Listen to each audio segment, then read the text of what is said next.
ya también conectado a Martín Pallares, mi colega Martín Pallares, a quien le doy los buenos días y la bienvenida a Visionarias.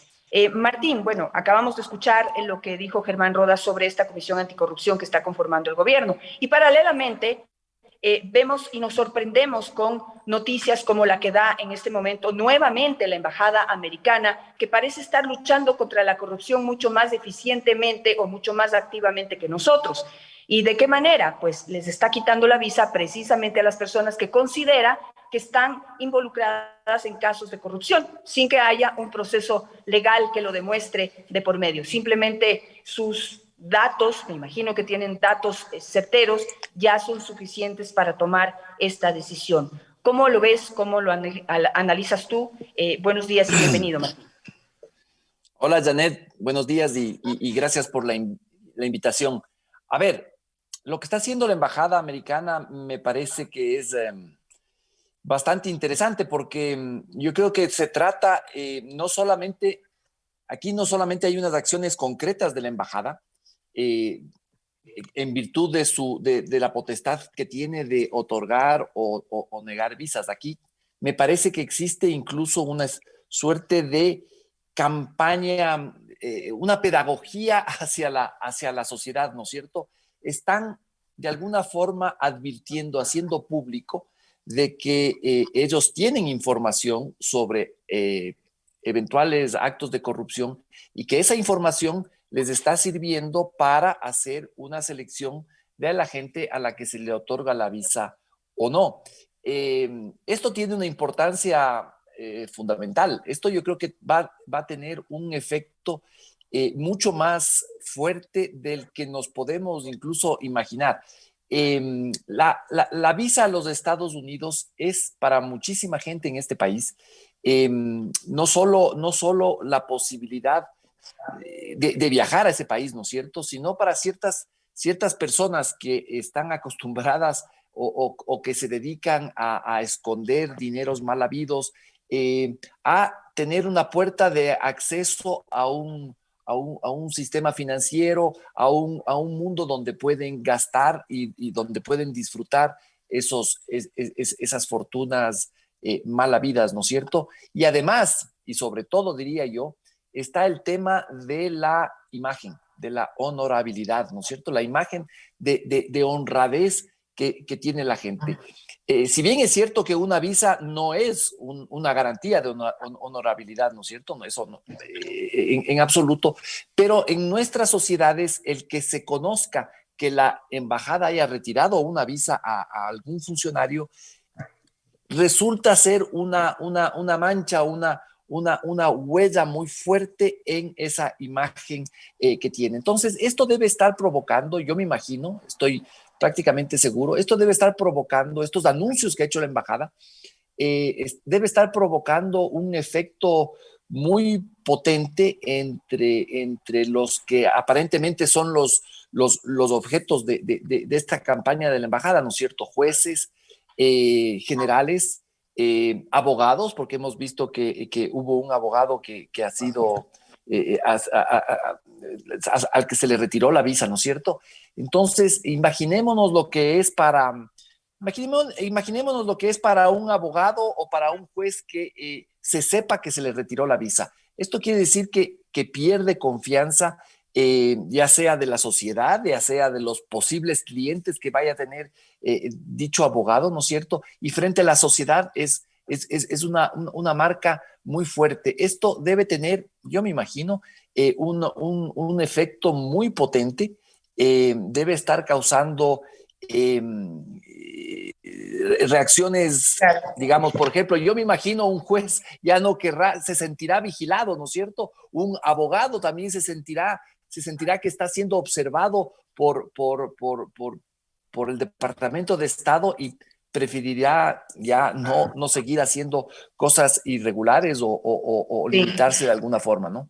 Bueno, veamos. Hay otra medida, solo como un paréntesis, como un aporte para el análisis, Martín, y es que, digamos, hay una política en los Estados Unidos de lucha contra el lavado de dinero. No solamente que están retirando las visas en países como Ecuador, eso también está ocurriendo en otros países, sino que se ha ordenado que los bancos en Estados Unidos empiecen a analizar quiénes son sus clientes y cierren las cuentas de todas aquellas personas que no tienen residencia en los Estados Unidos, eh, independientemente de que estén involucrados o no en casos de lavado de dinero, que no son todos, pero para prevenir están cerrando las cuentas de todos. Eso ya lo hizo el Chase Manhattan Bank y ahora lo está haciendo el Wells Fargo, y sé que va a haber otros bancos que lo van a hacer de la misma manera. Es decir, hay una política en Estados Unidos aparentemente decidida a evitar el lavado de dinero a través de su sistema bancario. Ahora, volviendo acá, a mí lo que me preocupa es que las cosas quedan ahí. Es decir, hubo un anuncio muy preocupante en el sentido de que había generales de la República involucrados en casos de narcotráfico y corrupción, y no habló de uno, sino de varios generales, dijo el embajador, pero no trascendió la lista de nombres. Al final solamente se le quitó la visa a uno y pues el resto de generales de la policía, por lo menos, pues se puso a disposición para poder ser investigados. No sé cómo ves tú este método, esta mecánica. Ahora habla de varios jueces, pero no sabemos quiénes son, ni trasciende quiénes son, ni tampoco se ve decisiones en el sistema judicial en ese sentido. Entonces, sí, pues les quitan la visa, es un golpe a la imagen, levanta sospechas, pero si no pasa de ahí, no pasa nada. Nosotros seguimos con el problema como ecuatorianos. Sí, Janet, hay cosas que no sabemos, información que no tenemos, ¿no es cierto? Por ejemplo, eh, ¿será que el Departamento de Estado y el Departamento de Justicia de los Estados Unidos está transfiriendo cierta información sobre estos casos a la Fiscalía ecuatoriana o no? Eso no sabemos. Se conoce de que existe una colaboración, se conocen de algunos casos en que ha habido esta colaboración y que han generado investigaciones muy importantes. Está el caso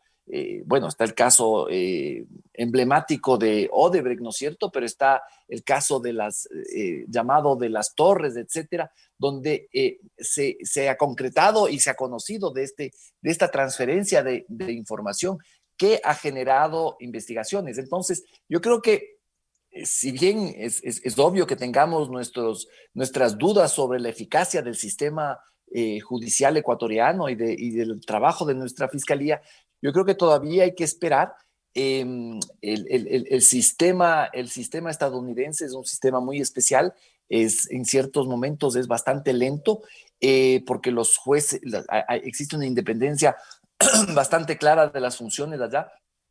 Entonces, yo creo, Janet, que no conocemos con detalle todavía, porque no tenemos la información, es una información que no se hace pública, que pueda hacer que todos estos casos estén siendo informados a la Fiscalía ecuatoriana. Esperemos que así sea, porque yo estoy de acuerdo contigo. Es un poco frustrante ver que ocurren estas cosas y acá no pasa nada, y bien, gracias, ¿no es cierto?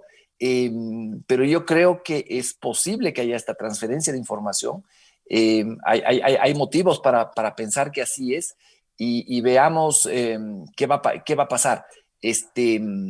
No sabemos tampoco muy bien hasta qué punto tienen evidencias los estadounidenses, hasta qué punto tienen evidencias de estos comportamientos, o son informes que tienen de inteligencia que no se basan en documentos y en evidencias que sirvan al sistema judicial.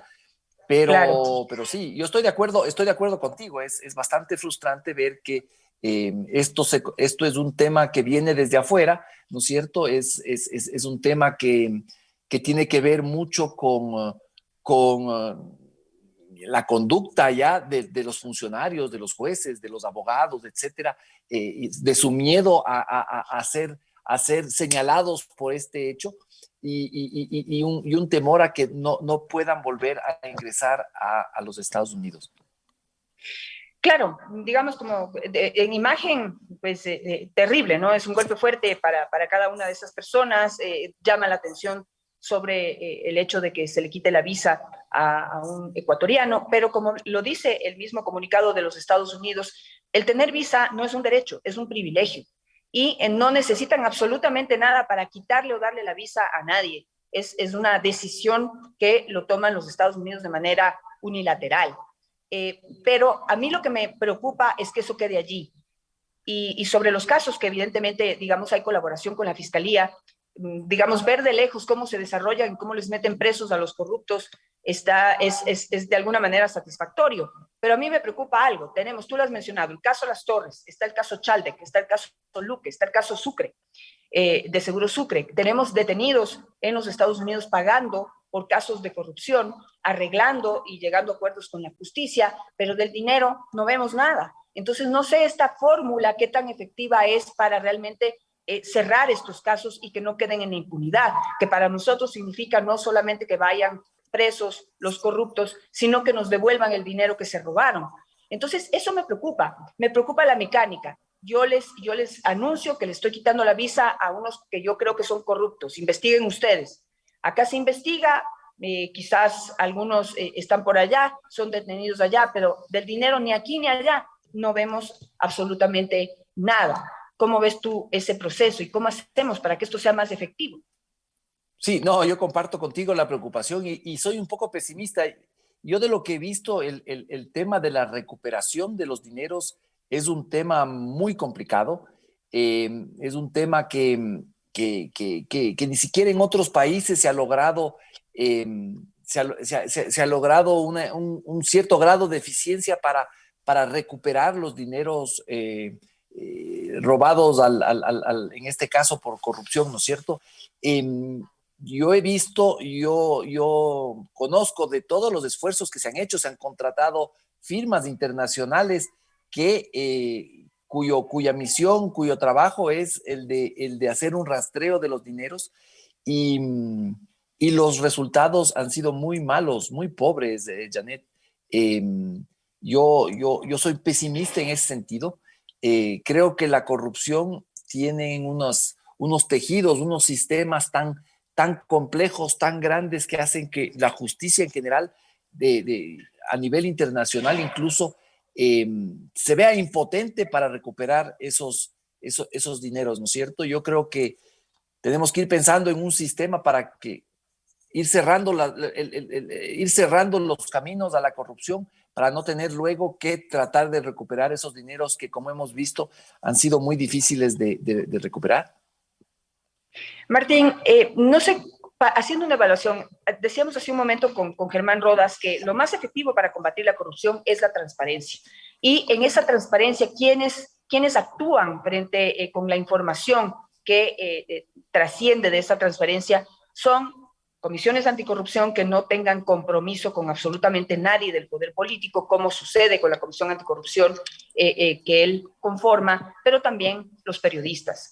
Y bueno, algunos políticos que también pueden hacer en ese sentido una contribución. Y quisiera ponerte un ejemplo. Veo en este momento importantes datos, documentos, contribuciones que Fernando Villavicencio está haciendo en el caso de Alex Saab.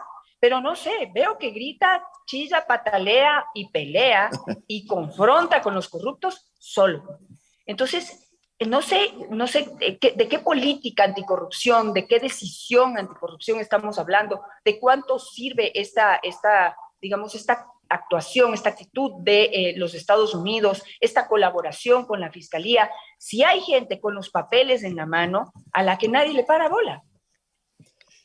A ver, yo creo que estamos hablando de casos, tú has mencionado el caso de Alex Saab, estamos hablando de casos donde ha habido una distribución de dinero muy grande, son inmensas sumas. Pensemos en el caso de Seguro Sucre. El caso de Seguro Sucre debe ser uno de los más grandes en la historia del país. Estamos hablando casi de $1.000 millones. Ese dinero está distribuido en amplios sectores de poder, ¿no es cierto? De gente que de alguna forma tiene la capacidad de mover los hilos de la justicia, los hilos de la política, etcétera. Entonces se hace muy difícil. Yo insisto, este caso que te menciono de Seguro Sucre es emblemático en este sentido, ¿no es cierto? Lo mismo el caso de la ISPOL, de la Seguridad Social de la Policía. Ahí también hubo una cantidad tan gigante de dinero que se distribuyó, que sirvió para todo, que se repartió, ¿no es cierto?, para cometer este ilícito, que la capacidad de gestión política, judicial que tienen es infinita. El poder de ese dinero es inmenso. No se diga también el tema del narcotráfico, ¿no es cierto? Entonces, no es de sorprenderse que pase lo que le está sucediendo a Fernando Villavicencio, que muchas veces él está sacando datos, saca datos, y no pasa mayor cosa. Hay muchos actores de estos casos que no están dispuestos a dar información. Y bueno, al menos en este caso, aparentemente la Fiscalía va a reiniciar el tema de Alex Saab en el Ecuador. En Colombia también, ojalá el tema prenda, y sin duda lo más importante es que en Estados Unidos, en el juzgado de la Florida, donde se está procesando a Alex Saab, se decida a incorporar los datos del caso ecuatoriano, que es el que ha seguido Fernando Villavicencio, que dicho sea de paso es la pieza clave, ¿no? Porque es ahí donde comienza el trabajo de lavado de dinero de Alex Saab a nivel internacional. Fue aquí en el Ecuador donde comenzó todo.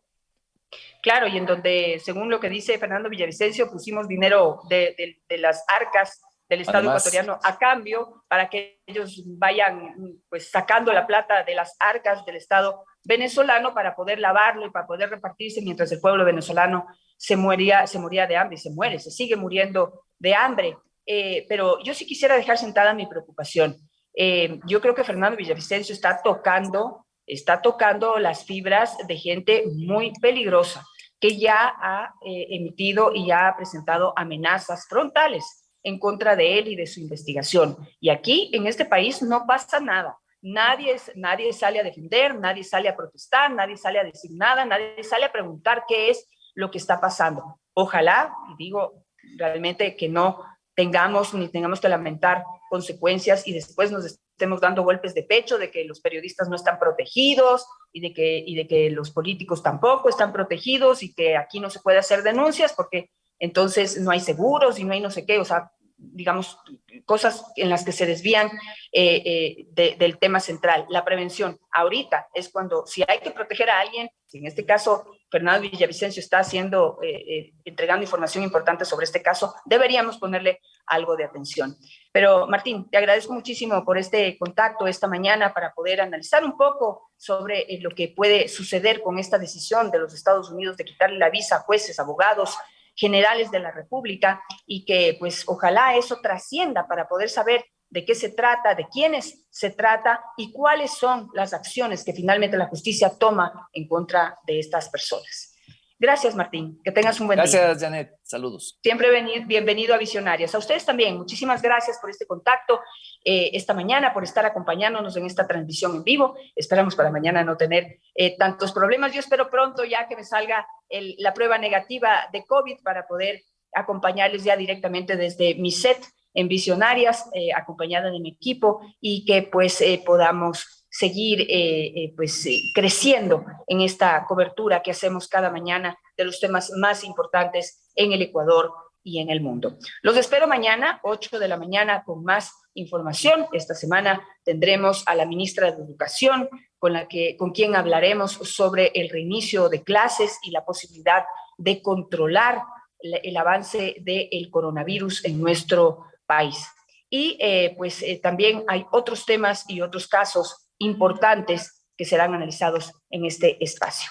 Las sugerencias son siempre bienvenidas. Pueden escribirnos directamente a nuestras redes sociales @visionarias. Que tengan un muy buen día.